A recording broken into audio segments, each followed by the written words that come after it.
नाम है हरिया, मैं काम करता हूँ बहुत बढ़िया, खाता हूँ खाना और रोज गाता हूँ गाना। अरे यार, आज तो बहुत देर हो गई। इस खतरनाक जंगल को देखकर तो मेरे हाथ पैर ठंडे हो गए हैं। अगर मैं वक्त पर गांव नहीं पहुंचा तो मालिक बहुत नाराज हो जाएंगे। तभी हरिया को एक आवाज सुनाई देती है। सुनिए हरु जी। अरे, ये आवाज किसने दी? तभी हरिया को सामने कुछ दूर एक औरत खड़ी दिखाई देती है। अरे भाई, ये औरत अकेली इतनी रात को इस जंगल में क्या कर रही है? चलकर पूछना पड़ेगा। फिर हरिया अपनी बैलगाड़ी उस औरत के सामने लाकर रोक देता है और उससे पूछता है। अरे सुनिए, आप इतनी रात को इस खतरनाक जंगल में अकेली क्या कर रही हैं? तभी वो औरत मीठी आवाज में कहती है। अरे हरु जी, आप आ गए। मैं कब से आपका इंतजार कर रही थी। वैसे तो यहाँ से काफी लोग गुजर चुके हैं, लेकिन मैं खास आपका इंतजार कर रही थी। अच्छा, तुम सच कह रही हो? मुझे तो यकीन नहीं हो रहा है। वो क्या है ना, आज तक किसी ने मुझसे इतने प्यार से बात नहीं की। हाँ हाँ हरु जी, मैं सच कह रही हूँ। अब देर मत करिए और जल्दी से मुझे मेरे घर तक छोड़ दीजिए। हाँ हाँ, कौन सी बड़ी बात है, अभी छोड़ देता हूँ। आप मेरे पीछे बैलगाड़ी में बैठ जाइए और मुझे रास्ता बताते चलिए। फिर वो औरत हरिया की बैलगाड़ी में बैठ जाती है और हरिया बैलगाड़ी हाँकता हुआ आगे चल पड़ता है। फिर उस औरत के बताए हुए रास्ते पर चलते चलते हरिया बैलगाड़ी लेकर एक काली गुफा के आगे आकर रुक जाता है। हरिया उस औरत से पूछता है। देवी जी, आपका घर कहाँ है? यहाँ तो एक गुफा के अलावा और कुछ नहीं है। तभी अचानक वो औरत हवा में उड़ने लगती है। देखते ही देखते उसका सुंदर रूप एक डरावनी चुड़ैल में बदल जाता है और वो जोर जोर से हंसती है। अरे तू तो एक नंबर का बेवकूफ निकला। तू तो बड़ी आसानी से मेरी बातों में आ गया। अरे मर गया रे, ये तो एक चुड़ैल है। हे भगवान बचा ले, ये तो बड़ी डरावनी दिखाई दे रही है। और फिर अगले ही पल हरिया की बैलगाड़ी में रखा सारा सामान हवा में उड़ता हुआ उस काली गुफा के अंदर चला जाता है और वो चुड़ैल भी उस गुफा के अंदर जाकर कहीं गायब हो जाती है। हरिया ये नजारा देख बुरी तरह घबरा और परेशान हो जाता है। अरे, ये चुड़ैल तो मेरा सारा सामान लेकर गुफा में गायब हो गई। अब क्या होगा? अगर मैं गांव खाली हाथ गया तो मालिक मेरी अच्छी खबर लेंगे। मेरी इस बात का कोई यकीन भी नहीं करेगा। फिर आखिर वही हुआ। हरिया के मालिक चंपक सेठ को हरिया की किसी भी बात पर रत्ती भर भी यकीन नहीं हुआ। चंपक सेठ को लगा हरिया झूठ बोल रहा है और उसने ही लालच में आकर सारा सामान हड़प कर लिया है। फिर हरिया को बेईमान समझकर चंपक सेठ उसे काम से निकाल देता है।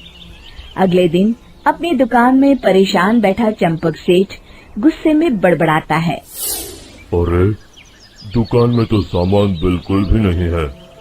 अब मुझे ही शहर जाकर सामान लाना होगा। फिर वो अपनी बैलगाड़ी लेकर शहर चला जाता है। शहर से सामान लेकर जब चंपक सेठ वापस गांव लौट रहा होता है, तभी उसे एक आवाज सुनाई देती है।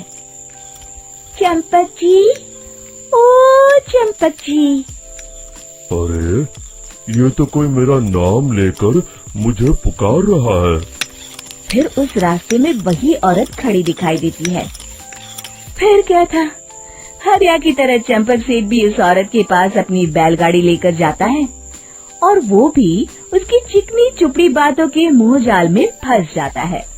फिर चुड़ैल उसे भी अपनी गुफा तक ले जाती है और उसका सारा सामान लेकर गुफा में गायब हो जाती है। बेचारा चंपक सेठ लाचार होकर खाली हाथ गांव लौट आता है। फिर ये उस जंगल में रोज की बात हो जाती है। जो कोई भी शहर से कुछ लेकर गांव की तरफ लौटता, वो चुड़ैल उसे बेवकूफ बनाकर उसका सारा सामान लेकर गुफा में गायब हो जाती। एक दिन हरिया एक लकड़हारे को उसी जंगल की तरफ जाते हुए देखता है। फिर हरिया उसे रोकते हुए कहता है, अरे भाई, क्यों अपनी मौत को दावत दे रहे हो? मेरी बात मानो, आगे जंगल में मत जाओ, वहाँ एक बड़ी भयानक चुड़ैल रहती है। लकड़हारा हरिया की बातों को नजरअंदाज करते हुए कहता है, अरे भाई, मुझे पहले ही बहुत देर हो चुकी है, मुझे जाने दो भाई। शाम तक लकड़ियाँ काट कर शहर के बाजार में बेचना है। तुम अपनी ये कहानी किसी फुर्सत में बैठे इंसान को सुनाओ, मैं तो चला। इतना कहकर लकड़हारा वहाँ से आगे जंगल की तरफ चला जाता है। फिर अगले दिन गांव के मुखिया के घर के बाहर बहुत सारे लोग जमा हो जाते हैं। तभी हाथ में कुल्हाड़ी लिए खड़ा लकड़हारा कहता है, अरे मुखिया जी, अब आप ही हमें बचाइए उस जंगल वाली चुड़ैल से। हमारा सारा काम तो शहर से ही होता है। अरे मुखिया जी, उस चुड़ैल की वजह से तो मैं पूरी तरह बर्बाद हो गया हूँ। हम सबको मिलकर उस चुड़ैल का कोई इलाज करना पड़ेगा। तभी भीड़ में खड़ा वीरा कहता है, आप लोग चिंता मत करिए, कल से वो चुड़ैल किसी को नहीं लूट पाएगी। मेरे पास एक बहुत अच्छी तरकीब है। तभी चंपक सेठ उसका मजाक उड़ाते हुए कहता है, अरे तेरा नाम वीरा है तो क्या हुआ? तूने अभी उस चुड़ैल को देखा नहीं है? जाकर अपना काम कर, बड़ा आया। तब मुखिया जी कहते हैं, नहीं नहीं चंपक सेठ, मुझे लगता है हमें इस लड़के को एक मौका देना चाहिए। फिर सभी गांव वाले मुखिया जी की बातों से सहमत हो जाते हैं और वीरा शाम को एक बैलगाड़ी में कुछ सामान लादकर उस जंगल की ओर चल देता है। वीरा, ओ वीरा, कहाँ जा रहा है? तभी वीरा मुड़ के देखता है, वही चुड़ैल एक औरत के रूप में खड़ी है। अरे बहन जी, मैं आपको ही ढूंढ रहा था। देखिए, मैं आपके लिए क्या लाया हूँ। अरे वाह, तो खुद मेरे लिए इतना सामान लाया है। तू ही अकेला गांव में समझदार है। जरा देखो, मैं भी खोल के, बड़े भूख लगी है।